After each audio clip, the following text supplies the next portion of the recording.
नमस्कार आप सभी को। स्वागत है आपका अपने यूट्यूब चैनल पर। जैसे कि आपको पता है हमने वन शॉट सीरीज जो है चला रखी है। इसमें जितने भी प्रीवियस ईयर पेपर में जो भी टॉपिक्स ऐसे हैं जो बार-बार रिपीट होते रहते हैं या फिर आगे आने वाले जो एग्ज़ाम्स हैं उनमें आपके लिए उपयोगी होंगे। उनमें अगला आज का हमारा टॉपिक रहेगा साइंटिफिक इंस्ट्रूमेंट यानी कि वैज्ञानिक उपकरण। इसमें हम जितने भी वैज्ञानिक उपकरण हैं उनके बारे में पढ़ेंगे, किस चीज़ से किस उपकरण से कौन-सी चीज़ को मेजरमेंट किया जाता है। फर्स्ट ऑफ ऑल सबसे पहले आता है एमीटर। एमीटर का मतलब है इसके मापन के लिए यूज किया जाता है, यानी कि विद्युत धारा का मापन इससे किया जाता है, मेजर्स इलेक्ट्रिक करंट। नेक्स्ट आता है गैल्वेनोमीटर। गैल्वेनोमीटर किसके लिए प्रयोग किया जाता है? Measure small amount of current, यानी कि छोटी से छोटी विद्युत धारा का मापन करने के लिए।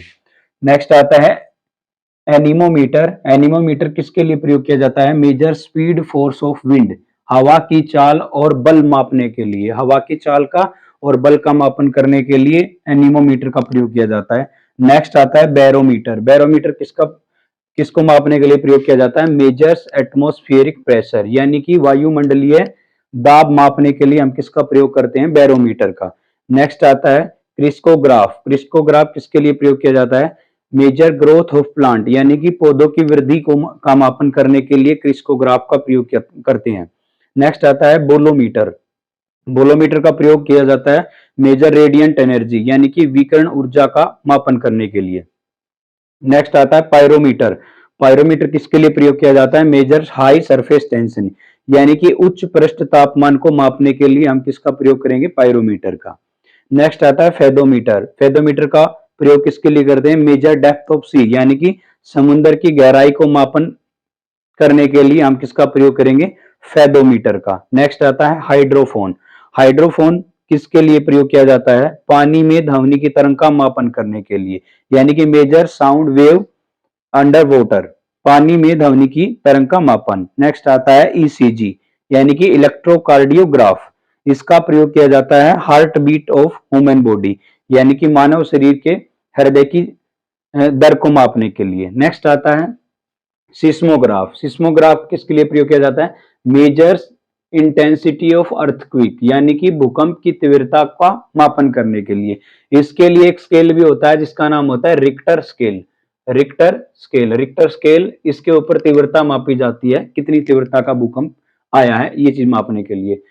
उसके बाद अगला आता है अल्टीमीटर। अल्टीमीटर का प्रयोग किया जाता है टू मेजर अल्टीट्यूड हाइट, यानी कि ऊंचाई का मापन करने के लिए। अल्टीमीटर का प्रयोग किया जाता है ऊंचाई का मापन करने के लिए। नेक्स्ट आता है लेक्टोमीटर। लेक्टोमीटर का प्रयोग किसके लिए किया जाता है?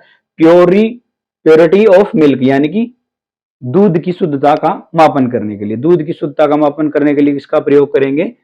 इसका लेक्टोमीटर का, सॉरी। अगला देखिए मैग्नेटोग्राफ।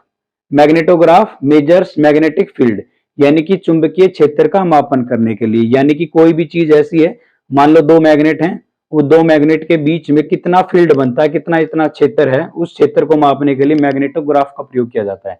नेक्स्ट आता है वेंचुरीमीटर। वेंचुरीमीटर किसका प्रयोग करने के लिए? मेजर्स फ्लो ऑफ लिक्विड, यानी कि द्रव के प्रभाव को मापता है। वेंचुरीमीटर का प्रयोग किसके लिए किया जाता है? मेजर्स फ्लो ऑफ लिक्विड, द्रव के प्रभाव को मापने के लिए। नेक्स्ट आता है विस्कोमीटर। विस्कोमीटर का प्रयोग किसके लिए किया जाता है? मेजर विस्कोसिटी ऑफ फ्लूइड, यानी कि द्रव की शून्यता या गाढ़ापन, द्रव की डेंसिटी भी कह सकते हो, द्रव का गाढ़ापन भी कह सकते हो, या विस्कोसिटी ऑफ फ्लूइड। नेक्स्ट आता है बोरोग्राफ। बोरोग्राफ का प्रयोग किसके लिए किया जाता है? Measure change in temperature pressure, वायुमंडलीय दबाव के परिवर्तन, वायुमंडलीय दबाव का परिवर्तन का मापन करने के लिए किसका प्रयोग करेंगे हम? बैरोग्राफ का। नेक्स्ट आता है सोनार। सोनार की फुल फॉर्म क्या होती है? कई बार एग्जाम में ये क्वेश्चन पूछा जाता है, सोनार स्टैंड फॉर, या सोनार से आप क्या समझते हैं? सोनार की फुल फॉर्म क्या होती है? Sound navigation and ranging unit.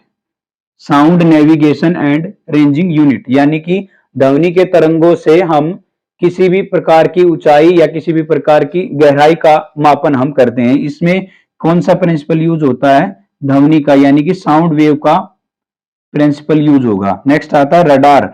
Radar का रेडियो डिटेक्शन एंड रेंजिंग, इसमें किसका प्रयोग किया जाएगा? रेडियो वेव का। कई बार क्वेश्चन ये आता है कि भाई सोनार जो है, सोनार के अंदर कौन सी वेव का प्रयोग किया जाएगा? आंसर हो जाएगा साउंड वेव का। रडार के अंदर कौन सी वेव का प्रयोग किया जाएगा? आपका आंसर हो जाएगा रेडियो वेव का।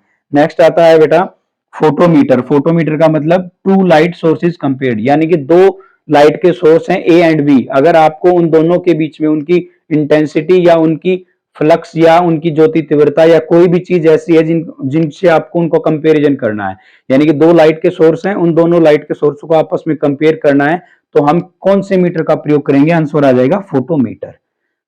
आई होप आपको ये सारी चीजें अच्छी लग रही होंगी। आने वाले एग्जाम्स के लिए हमारे से जुड़ जाइए। ये जितने भी टॉपिक जो वन शॉट हैं, आप अपनी प्लेलिस्ट में अपने यूट्यूब चैनल को खोलेंगे, जैसे ही आपको प्लेलिस्ट में का ऑप्शन मिलेगा, प्लेलिस्ट में जाएं और वहां पे एक स्पेशल हमने प्लेलिस्ट बना रखी है वन शॉट के नाम से।